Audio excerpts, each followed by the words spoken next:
Hi everybody, Russ from My Hammers 11. I hope you're safe and well. If you're new to the channel, please consider subscribing, hitting the bell icon so you know every time we put new videos on.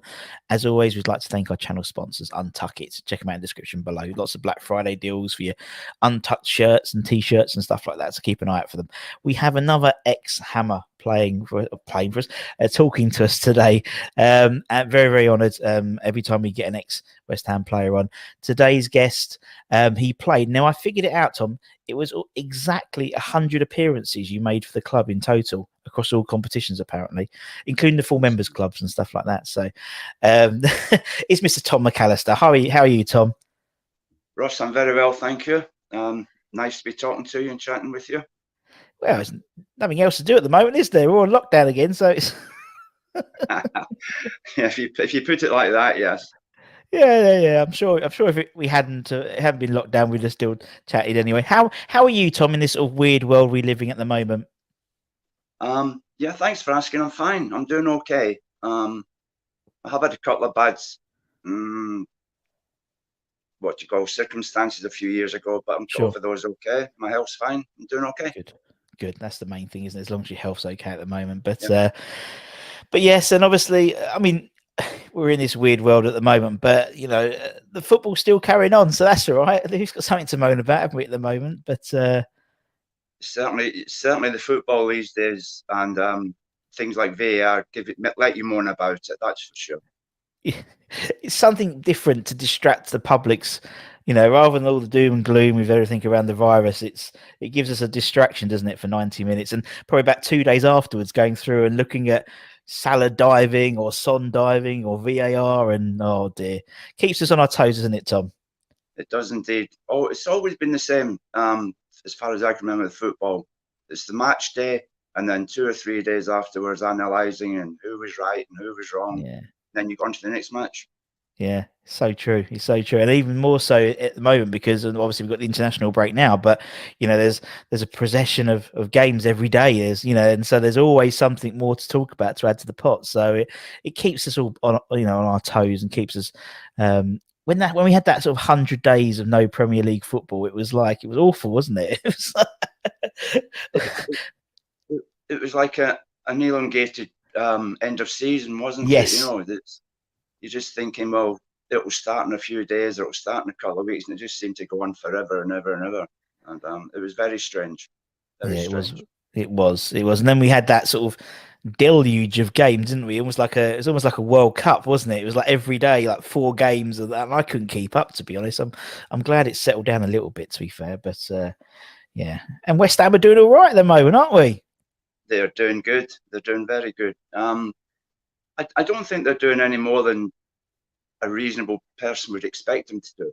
No. You know, I think when they're struggling a little bit, people are very surprised at that. Certainly people who've been associated with the club. I think they're doing okay, and I think they'll have a good season, yes. Yeah, I think we will. I think your man Moyes has got a bit of a tune out of him, and I think he's the right man for the job. I'm very it just seems, I mean, we talk about, when new managers come in and new regimes and stuff, they talk about a project, don't they? We want to start a project, or players getting attracted by a project. And actually now I can see a project being built. Do you know what I mean? He just seems to be putting the right pieces, the right backroom staff, getting the right recruitment in. And yeah, I'm hopeful for a good season this season. And obviously on Saturday, beating Fulham, traditionally we always stumble when we play the teams we should be beating, and so it was nice to win a bit ugly on Saturday. Yeah, we should have. Yeah, of course it is. Yeah. But going back to David Moyes, and what's happening there, I think he's got his game plan there. He's got his pieces, as you say. It's just whether he's going to be allowed to get on with that. There's always people above or on the outskirts who can block those things. But if he's left to do his thing, I think he'll be fine. Yeah, definitely. And I think we need that at the moment. We need some stability. Obviously, during your days, you had, managers were there for a long time, and building sort of a succession plan and building. But with chopping and changing of managers, not just at West Ham, but obviously the modern day, you don't get that sort of sort of, almost like a historical, it was like a succession plan, wasn't it, at West Ham during the days where, you had Greenwood, then you had Lyle, and it was like, and then Lyle was looking at people who could become coaches and stuff. And you don't get that now. It's almost chopping and changing all the time, isn't it? Which is a shame, really, because you don't get that sort of lineage anymore now, which is all I don't enjoy really, because everything changes. New manager comes in, he brings all his new staff in, new players, and you just don't know where you are as a club, really, unfortunately. Invariably, that lasts for maybe 2 or 3 years, and then it all starts again. Yeah, exactly. So going back to my time when John Lyle was there, he told me something. He probably told a lot of the players the same thing. He didn't change, but every 2 or 3 years, he would change certain players. He knew that it was time to get them somewhere else and bring in other players. So the structure was always the same, but it was just the players changed slightly. So John had a good game plan like that. Yeah, so there was like a common thread, wasn't there? The pieces would be interchangeable to keep that sort of story going, isn't it? The characters will change, but the story and the outcome is the same. I mean, for those of you who are what's the word? Less experienced fans. That we'll call them less experienced fans. You might not know Tom's career particularly well, so we'll be going through it and talking about it. But obviously, Tom joined in the early 80s, in 81, I believe. And what I usually do, Tom, is when we have fans come on, I ask why they become a West Ham fan. But for players, I ask why they became a West Ham player. So how did the transfer, you signing for West Ham, how did that all start? What was the story behind it? Well, initially, to say why did I become a West Ham player, I think to use a modern phrase, it would be a no-brainer. And to have the chance and not take it. The situation was, Russ, I was treading water. I was in the 3rd division with Swindon Town. I couldn't get a game. So they loaned me out to Bristol Rovers for the last 2 months of that season, which coincidentally was the season that West Ham got promotion. And Bristol Rovers were fighting relegation. And West Ham were apparently going to sign the Bristol Rovers goalkeeper, a young lad, Phil Knight, I believe he was called. So they kept sending Ernie Gregory, Uncle Ern, down to watch Bristol Rovers. But I was playing, and I was just having a period there. It was like playing for fun. Everything I did worked. So on the last game of the season, we had to come to Upton Park. The Hammers had to win the championship, and we had to win to stay up. Well, it was only going to go one way, to be honest with you. But West Ham beat us 2-0, and that was the only game that the Rovers lost while I was there. So that was it. We were off on the bus back to Bristol. I went home to Swindon. My loan period at Bristol Rovers was up. I was back at Swindon under contract there. And I got a call on the Monday morning from the Swindon manager, a chap called John Trollope, to go in and speak to him. So I went in, see what was happening, and he says, I'm not sure if you'd be interested in this, Tom, but we've had an offer from West Ham if you would like to join them. So I looked at this chap like, unbelievable. I said, John, I'm in the 3rd division with you and I can't get a game. West Ham are in the 1st division. They want to sign me. Why are you asking me the question? So, that was it. And then there was an arrangement to meet John in a hotel for lunch, and it went from there. Brilliant. He didn't have to sell the club to me, obviously. No. Just had to tell me what he expected from me, and it was a done deal within half an hour. Yeah, fantastic. And obviously, he said he took half an hour to really sort of iron everything out. Meeting, obviously Mr. Lyle. I've heard loads about him from players and fans and stuff. And what was it about John that just? I mean, you already, to be honest, it's a bit of a slam dunk in American terms, weren't it? In terms of you already wanting to sign for the club, but obviously meeting John, sitting down with him, must have just tipped you over the edge, really, in terms of signing. I think it's the first thing that came over, Rusty, was his honesty. Yeah, that's the first thing that came over. His first opening comment to me was, "Hello, Tommy. You're taller than I thought you were." We sat down. We had lunch with one of the Swindon Town I don't know, executives or something, someone I Sure. knew from Sheffield. So having a bit of banter, and John says, would you be interested in Tom? I says, yes. But I says, there's one little problem, Mr. Lyle. I says, I'm owed some money from Swindon Town. Yeah. And this chap says, well, you're going to West Ham, you don't need it. The conversation was going like that. So John interrupted, pay the boy his money, whatever, and they got that sorted out. He said, come on then, Tommy, we'll go to the car and you can sign the contract. So I went to the car, sat down, explained to me in terms of the contract, how long it was, what the salary would be, bonus fees, etc., etc. I says, yeah, lovely, thank you. Give me the contract. So he handed me the contract, and Russ, there was nothing on it. It was a blank contract. And I said, but Mr. Lyle, there's nothing, no figures on this. He says, I've told you what you'll get, Tommy. I've told you the deal. And he looked at me, and I looked at him, and I thought, yeah, I trust him. Trust the man. Signed the contract. I didn't tell my wife when I went home.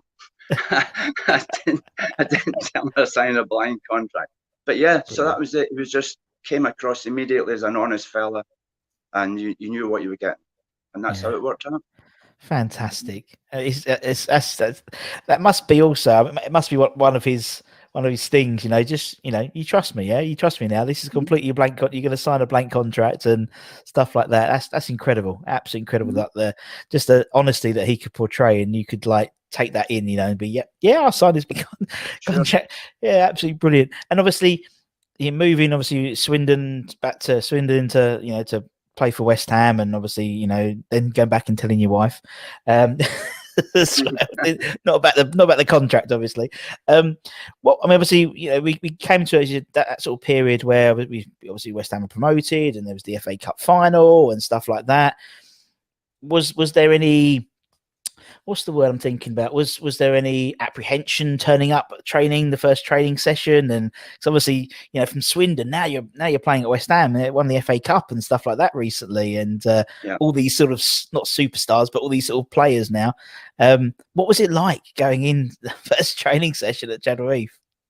It was quite strange to be back in a club at that level.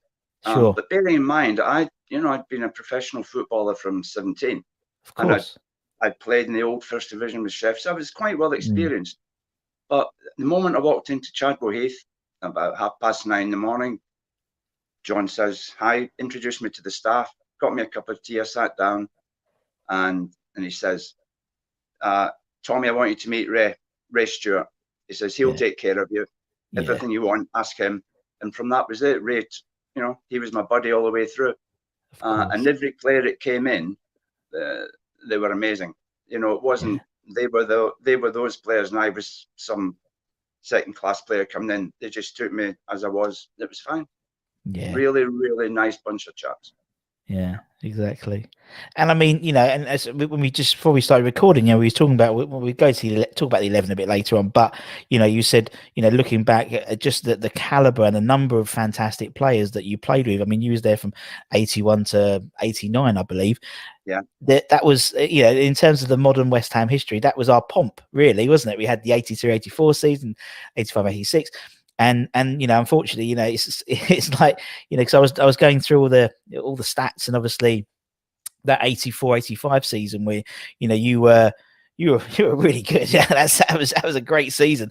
And then you got injured just in April, and very similar to Billy, actually, you missed that whole 85-80 boys of 86 season, didn't you? Unfortunately, I think it wasn't it 2 years? I think it was literally 2 years to the day. I think you got injured on the 8th of April, and I think you played the next game. It was the Arsenal game, 8th of April, 2 years later.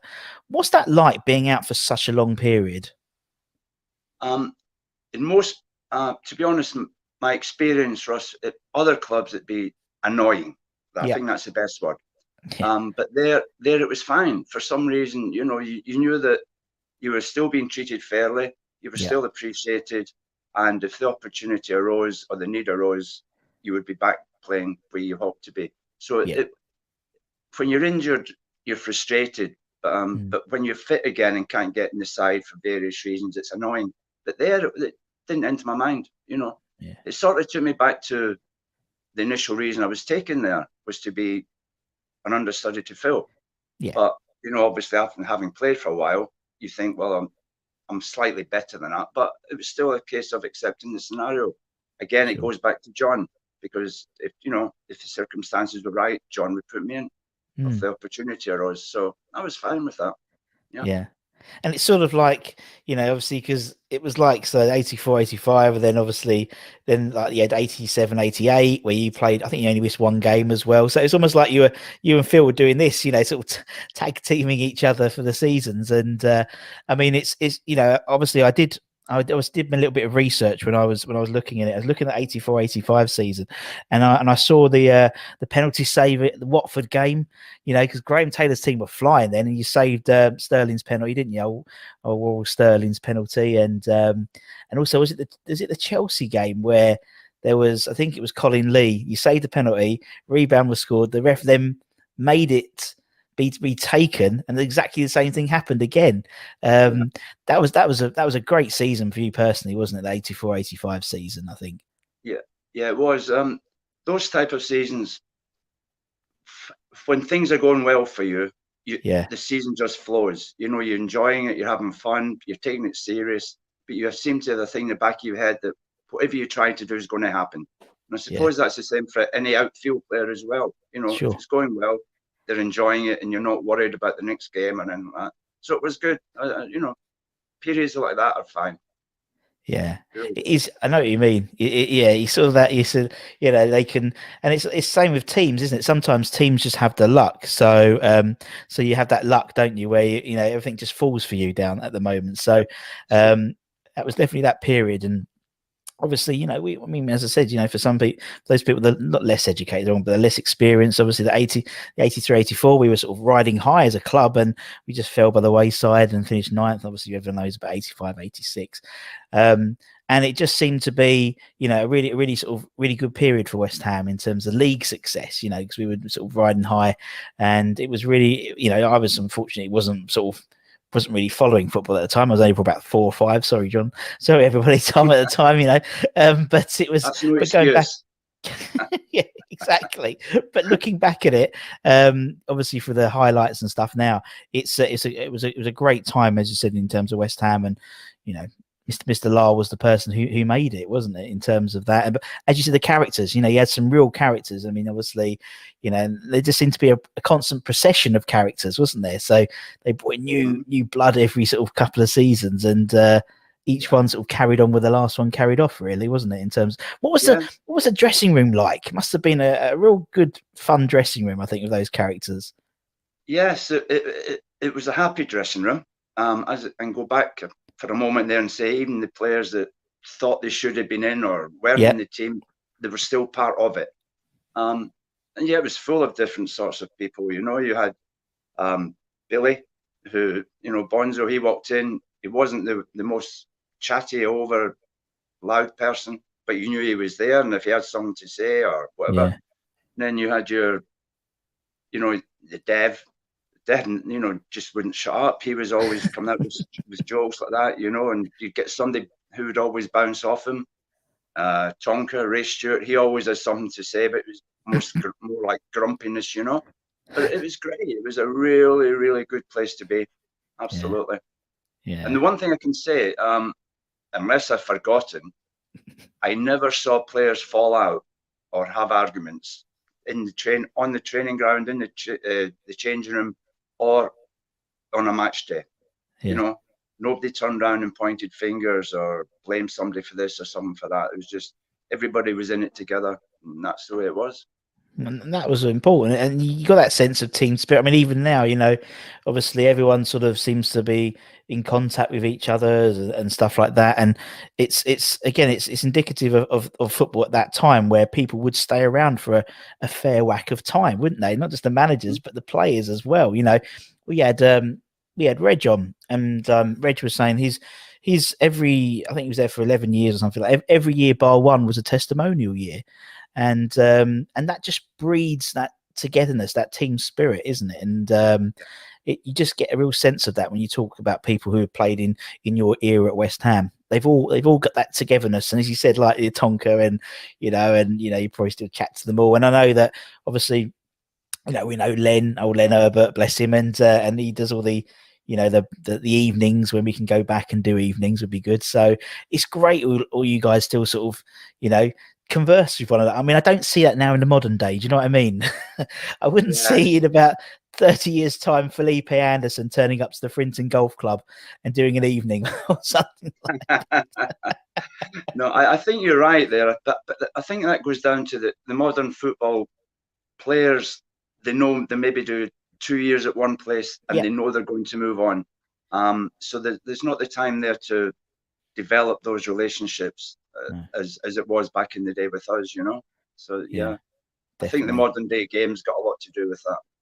Yeah, it has. The money in the game, and I think it's obviously with that money it becomes a career, doesn't it, rather than a passion. I know, obviously you were earning money, of course, and do it for free, but it just breeds a different type of person. And I think you do get, and then you get people like Mark Noble, for example, who is an exception to the rule in the modern day. He would have been one of many in your era, so to speak, in terms of 10 years at a club and one-man clubs and things like that, where now he's almost the exceptions to the rule. And it's a shame, because I just think it's not just the players, but I think it's the fans as well. They never really be able to get a bond with a player, because we know they're probably going to leave after about 2 or 3 seasons, isn't it? Where, as you said, people like yourself, people like we said, Phil and Ray, and all those, they're still revered when they come back to London Stadium, or even the evening things that you guys do. So it's not just the players, but I think it's the fans, and I think that's something which is a shame, because I think the modern fan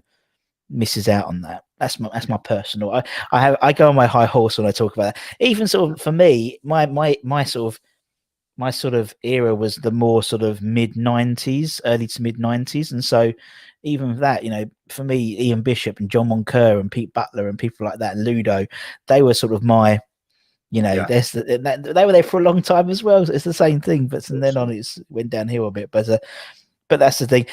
Let's go on to this 11, because I know you've been struggling with this, Tom, because as you said, 8-9 years of the club, a lot of good players have come and gone in that time, and stayed at. Some were still there when you was playing all the way through. So the only rule we invoke is you must have played. It's the players you've played with, basically. So as you said, there's a whole raft of players. So I can see there's a bit of sweat dripping down your tummy, worrying about some of these decisions. But apart from that, you can talk about whoever you want. But obviously, you can do honourable mentions as well. So I'm sure there will be some. Let's start off in goal then, Tom. Who's going to be in goal for the Tom 11? Well, it's not going to be me, right? And if there were only 2 of us there, it's Phil. Yeah, okay. I've read passages, and I've heard people say you couldn't replace. You couldn't be in a club with Phil without him playing. He was the best goalkeeper I've ever been associated with. So yeah, Phil's there without a doubt. And obviously, we know the goalkeeper union and everything like that. Obviously, you train together and stuff. So, you probably had a stronger bond with Phil than probably most any of the other player, really, because you were there all the time with Phil. And as you said, training each day and competing with one another. And obviously, when one was injured, the other took over and stuff. It was, it must have been a lovely relationship to have, because although you're competing, you're still part of the same team, isn't it, really, in terms of how it works? That's correct. The playing with it was a good relationship, but the competition thing sort of went to the back of the head. Sure. But I didn't look on it as competition. I just looked on it as working with someone, learning from someone. I think he also appreciated that there was somebody behind him that could do a job. So it wasn't so much the competition, it was just an acceptance that if one of us, whoever was in, deserved to be in. And I certainly didn't think I deserved to be in when Phil was fit. Sure. He was the player. Yeah. Sure. Yeah. No, totally. That's a really honest way of saying it, Tom. I really appreciate that. Right. Okay. So Mr. Parks is in, and because also that if you played, it'd be 101, and I quite like the fact that you was on the 100. That's really unusual on the full number. So when I calculate, I was like, right, I've got to redo it because because everyone always think like Potsy was 499 and Billy was like 69. Everyone finishes on an odd number, but it was like bang on 100. Full fair play. Right, okay, Tom. Are we going to play 4 at the back, or are we going to do something? What's up to you? Russ, that's the only way I know. Good. You know, That's it. That's it. I'm old school. Right, let's go left back. Who would be left back? This would be interesting. Okay. Again, some of the players that were there when I was there, and I maybe only played a handful of games, don't deserve to be left out. But again, the only person I can put in there is Frank. Yeah. He was there when I joined. He was there when I was playing. And he was there when I left, and I just think, yeah, put him in there without a doubt. Yeah, So because you would have played. You played a handful of games with Julian, if I remember, towards the end of your time at West Ham, wouldn't it, as well? So, but as you said, Frank was there, and Frank's one of those players. It's one of my new sort of no, I can't remember the word. My brain's gone to mush, but it's one of my new things. I want to try and get some more recognition for Frank because he doesn't seem. He's not never. Considering how many games he played for West Ham and the period he played for West Ham, he doesn't get the recognition he deserves. I don't think in the modern day because maybe because of his son and connotations and stuff. But it's a shame because the man was West Ham through and through, and to play as many games as he did and not have that sort of recognition outside of people who are because obviously I know about Bobby Moore and Billy Bonds and all that type of, but Frank Lampard Senior is almost seen as not the afterthought, but it's like he's the next one down, and he should be up there with them guys. And absolutely. I think Russ, if I could maybe shed a little bit of light on that. I don't think Frank would be annoyed with me. He wasn't the one who interacted a lot with the fan. Frank was a private. He came to work, did his training, played his football, and kept himself more off the field. Kept himself to himself. Quite a private person. Maybe surprised a few people, but perhaps that's why, in hindsight, he doesn't quite get the recognition that a lot of the other players got, but he certainly deserves it. Yeah, interesting. Yeah, no, I didn't know that, but that's useful to know. You're right. It might be just the interaction thing. You could be saying because I think that's the same in the modern day. For example, we've got I look at two centres. I look at James Collins and Winston Reid. Both played roughly the same amount of time at West Ham, but everyone sort of talks about Winston Reid, but everyone talks about James Collins, because it might be because it was it's the passion and where Winston Reid was. He was New Zealand, a little bit more reserved and stuff like that. And so, it's interesting how the interaction with the fans sort of emulates in terms of how they're considered in the future and stuff. But it's interesting about Frank Lampard Senior. If I can just add a little anecdote onto that. Frank being Frank, although he didn't interact with them, the fans thought he was what he was. He was if he says something happened, and I played a match at Coventry.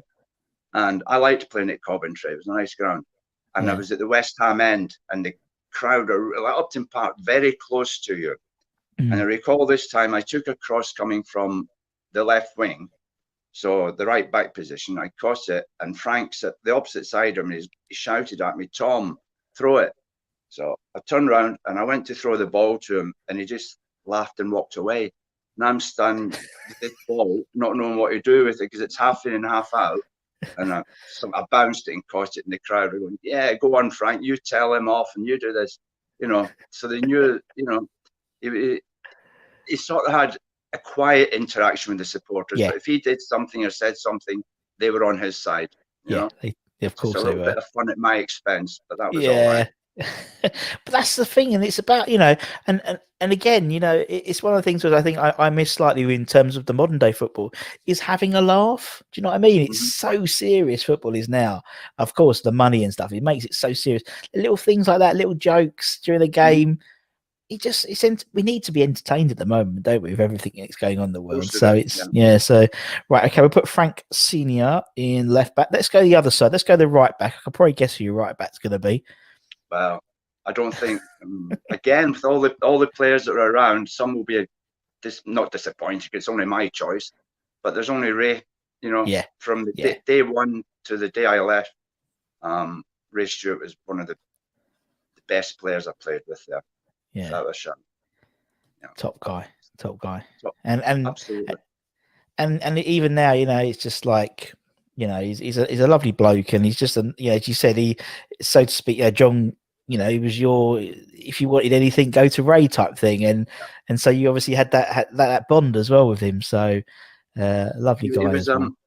Ray was 100-mile-an-hour player in person. On the pitch at 100 mile an hour, he couldn't stop talking. He was always up and down, and off the pitch, he couldn't stand still. He was always doing something. He was out. He was doing something, phoning you up to go somewhere. It was just a bundle of energy, but one hell of a player. Really definitely. Good. And considering we've been talking about penalties recently, obviously Lookman's penalty against us on Saturday. That's how you take a penalty. How Tonks used to take a penalty, isn't it? Yeah. I know what? Yeah, carry on. Sorry. No, you carry on. Go on. You carry on, Tom. Go on. I think going all the way back to the very beginning, the match I played at Upton Park when they got promotion, I think their second goal was a penalty. And Tonka took it. So I knew what it was all about after that. But yeah, he had no fear with that, And the one thing I don't recall, Russ, he was ever practicing penalties in training. Really? I don't recall him. Yeah. He would never say, Tom or Phil, can you line up for 20 minutes while I practice penalties? It was just a natural thing to him, which is quite a wonderful thing. Yeah. Oh, definitely. But no one does that anymore. No one just hits it. Do you know what I mean? Now penalties, everyone sort of places it or tries to dink it or places it where, even after Tonka, Julian, he the same thing, would just hit it as hard as he could, and if the goalkeeper's in the way, poor goalkeeper, wasn't it really? But that's why you need to take penalties particularly. But yes, okay. I don't care because we got 3 points out of it, so it's all right then. As long as Mark Nagle doesn't do that, I don't care. I don't think he would. Right, let's go into the centre half position. Then, Tom, who would your first centre half be? Well, when I played there, obviously Billy played centre half with me.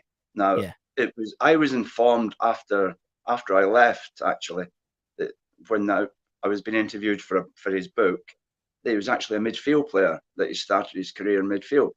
But by the time I got there, he was centre half, and man, what a centre half he was! If a tackle had to be made, it was made. If had to be headed, had to be headed. He was just there. He was like a rock. And I remember on my debut, he said to me, "Good luck, Tommy." He says, "But the only thing I'll say to you, if I can head that ball, you stay on your line. I'll deal with it."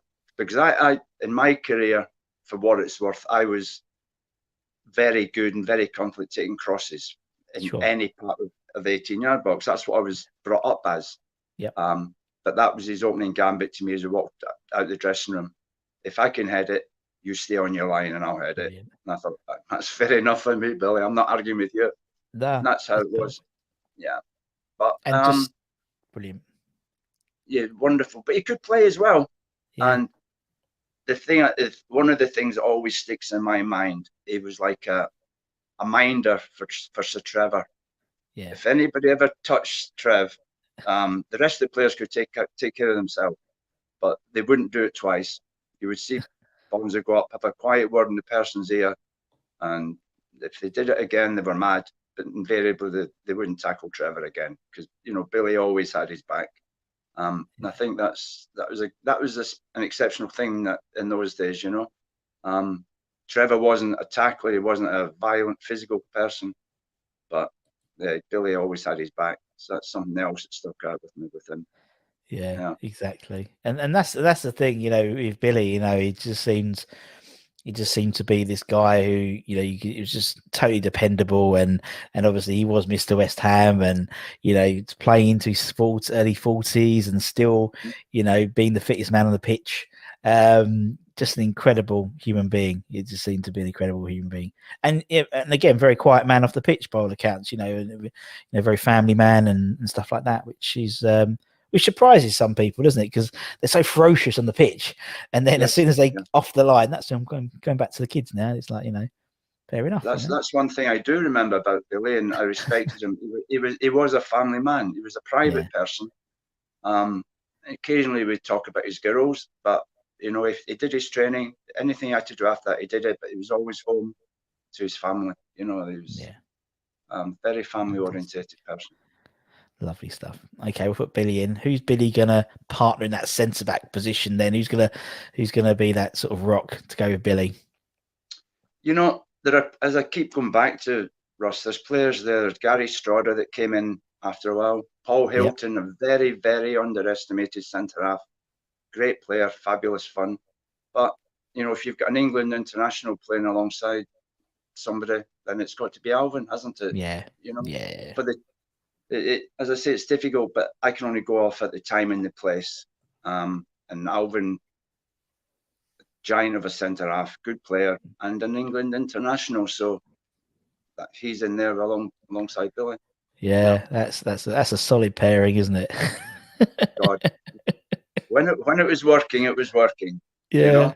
And it invariably was working. It didn't mean we won every game or didn't lose any goals, but again, you have to remember there were good players up against them, but they were of course. a good twosome in harmony. Yeah.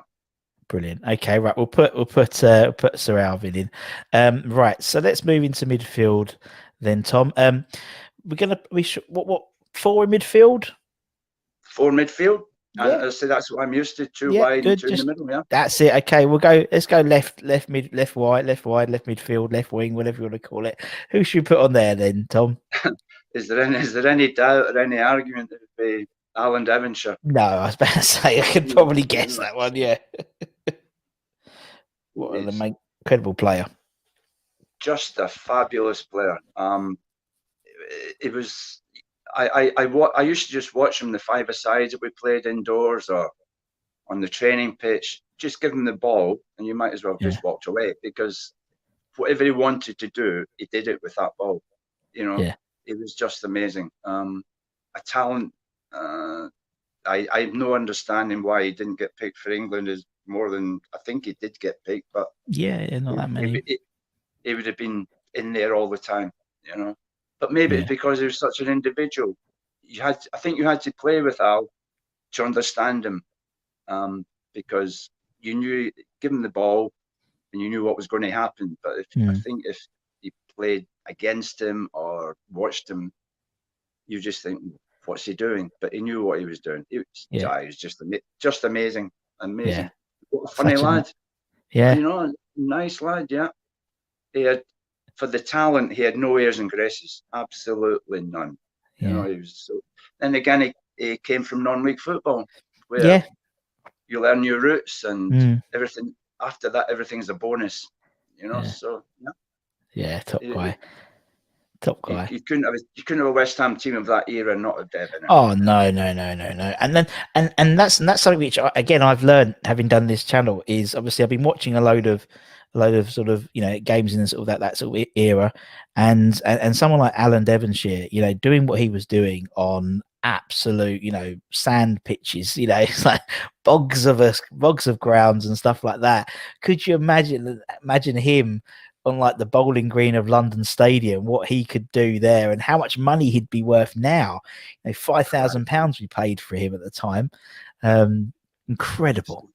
Seems like a nonsense, doesn't it? Yeah, it really does. You can't get. Well, I used to see him in the indoor at Chadwell Heath on the AstroTurf, and that's similar to the pitches they play on nowadays. Yes, it would have been horrendous for defenders. I think that they just walked off the pitch. There's no point. No point. Brilliant. Trent, no, Alexander-Arnold. Nah, I'm all right, mate. I'm done here. But yeah, that's brilliant, man. And it's just like, I think someone like Devonshire, it's like, I've really it's become a real education doing this, like watching these players, like doing the season highlights and things like that. And obviously, a lot of it was there was a lot of TV coverage as well there, because they had sort of the blackout coverage as well, which is a shame, because a lot of the stuff which typically West Ham were doing really well was as much media coverage as there should have been. But yeah, Dev, and he's a top guy, top bloke. We've had him on, and to be honest, Tom, I was very impressed how quickly, no problem at all getting set up for this today. Dev, oh, Was God. I had his wife on the phone. I had, he just got to press a link with that. Oh, good old Dev. God bless him. Right, okay, we'll put Dev on the left. Let's go the other wing. Let's go on the right. Who's going to be right midfield then, Tom? now this has caused me a problem. This really has, because I've got to get a player in that midfield, right? And he's not a right winger, but if you asked him to play there, he would.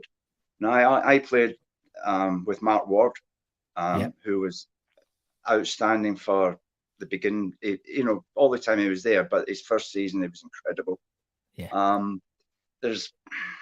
There are players there I don't want to mention because I'm embarrassed to not have them there.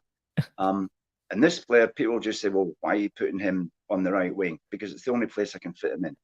And that would be Jeff Pike. Oh, Pikey, yeah. All the time I was there, Pikey was just like an engine. If you asked him to do anything, he'd do it. He was up and down, he could tackle, he could score a goal. He was just what you would call the workhorse of that team.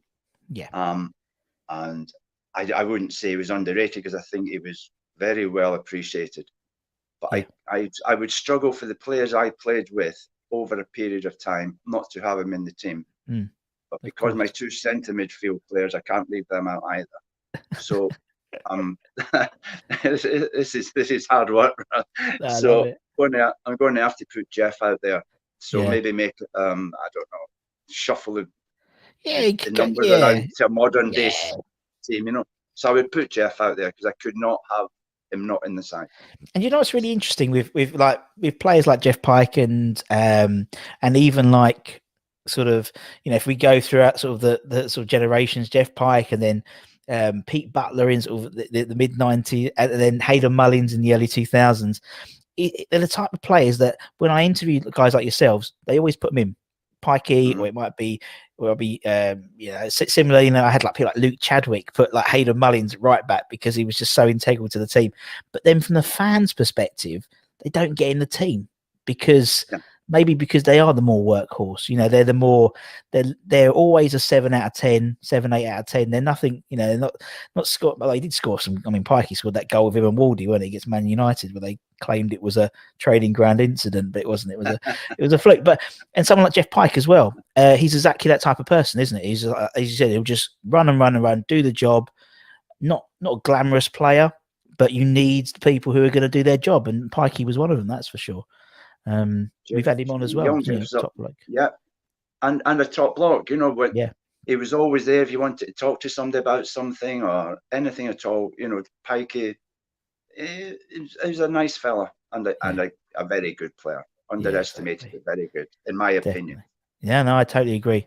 Okay, let's move into these central midfield players. You've got two of them. Who's your first one then that you can't leave out?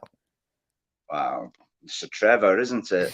I think anybody who played with Trevor, it's an honour to start with. And just amazing to be on a pitch watching him do what he did. How he did what he did is beyond my imagination. It's I've seen him play for a large part of a match, never touch the ball. Really? But he's always, what he did, he'd run with the ball without touching it. He'd put people to go the wrong way without touching the ball. You just thought, what's he actually done on there? But he was just an incredible, he was just an incredible person. And when he did touch the ball, it was just like, it was magic. The passes, the little dribbly bits, everything about him. He just had, if he was on that pitch, you knew you were playing with someone very, very special. Yeah. And you couldn't, obviously the recognition he's had speaks for itself. So, I mean, I can't say any more. I can't add anything to that. Nobody would have a West Ham team of that era without Trevor. No. They think they were mad. You have to be crazy. So yeah, totally. so Trevor. So And Trevor. again, he was a very, very quiet. He Mm. wasn't actually as quiet off the pitch as people think he was. He had a subtle sense of humour. He could say something and just let it hang there, and turn away, and everybody think, yeah, that was funny, or that was cute, yeah, and off the pitch.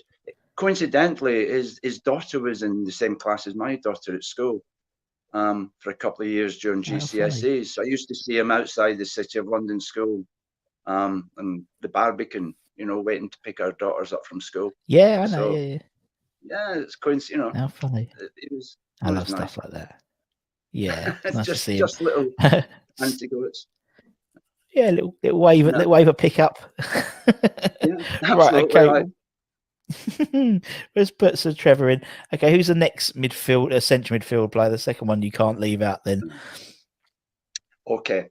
Well, when I went to West Ham, I was put in the reserves to nurture and help bring through the young players, and some of the players I played with in the reserve team that went on to do unbelievable things. Ray Houghton, but he didn't get West Ham let him go. Yeah. The other one was Paul Ince. I saw Paul from being a schoolboy right through. He played with me in the first team, and he was like a lion. He was just, when he was on, he was on. Bit sulky, but you can't argue. Look what he went on to do. He went to Italy, Manchester United, Liverpool, etc. But the one I'm putting in there, and again, it's a bit like the Billy Bonds and the Trevor. If you've got a legend in this club, a legend you've got to put in. And I was fortunate enough to be there when they brought Liam Brady. Oh, yes. Now, this might, I don't know if it surprises people or not. They might forget because he was only there for a couple of seasons. But Liam, I think if you put him in any club, he was a magician. I don't think I could pick a team and justify to myself not putting Liam in there, having played with him and seen him as a man, watched what his talents were, and his reputation. So he had to be in. That's why I had to push Jeff out there because I couldn't put Liam would come and get me if I put him on the right wing. so I think it's a luxury to have Liam Brady and Trevor Brook in the centre midfield together. That's like a fantasy football team. But then again, that's what this is, I think, to a degree. Yeah, of course it is. Yeah, it's practical because I played with them. Yeah, exactly. So, yes, and Liam. You'd be first of match of the day, wouldn't you? Just with those two. You can imagine Gary Lineker introducing them two again. But yeah. That's a tasty midfield too. Right, okay then, Tom, let's go up front. So who's your first striker then? Well, when I arrived, they had Paul Goddard. And Paul Goddard, that game, go back again, I'm reminiscing to that game at Upton Park. He scored the first goal against me. So Paul Sarge was there. He was a part of the group of the West London, Dev, Parksay, Sarge, they all came together. So he an exceptionally talented striker, but I didn't play with him for long enough. Yeah. He was in when I wasn't. Maybe a couple of games I played with him. So I think the top two name themselves for when I played. Tony Cottee, is just prolific. I don't think there can be many better strikers to play there. I'm not a historian. I'm not a West Ham historian, but I would imagine there weren't that many strikers who could outclass Tony on that level. No, Tony's the historian, isn't he? Tony's a stat man. He's just like, he's incredible, absolutely incredible. He was a young lad when I was there. Yes. So it wasn't the easiest to. This isn't detrimental to him. Opinionated. What he did, he was right, and it invariably was.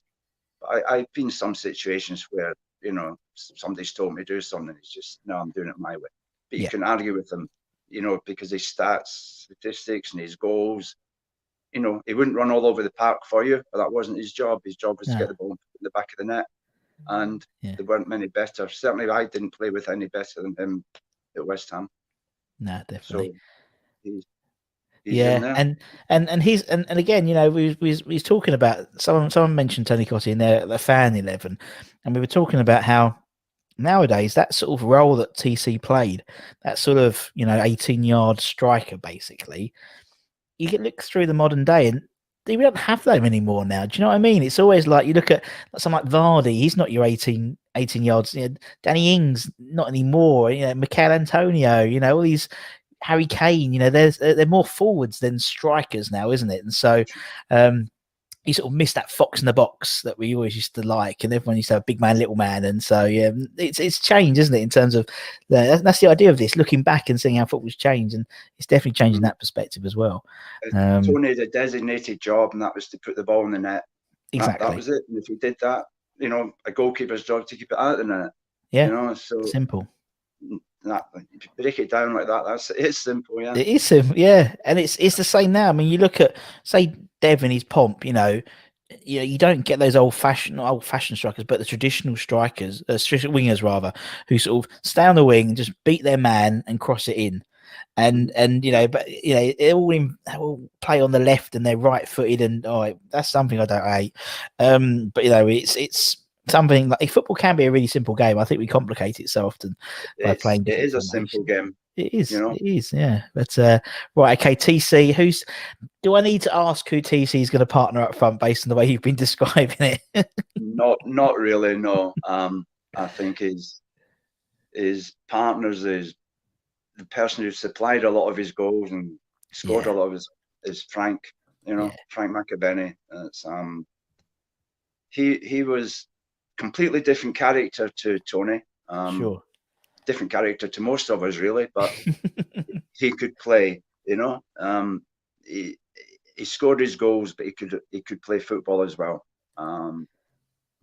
But very much an individual. He could actually, Frank was one of those players who would play to a structure if he was asked to play to a structure, whereas Tony, his job is to score goals.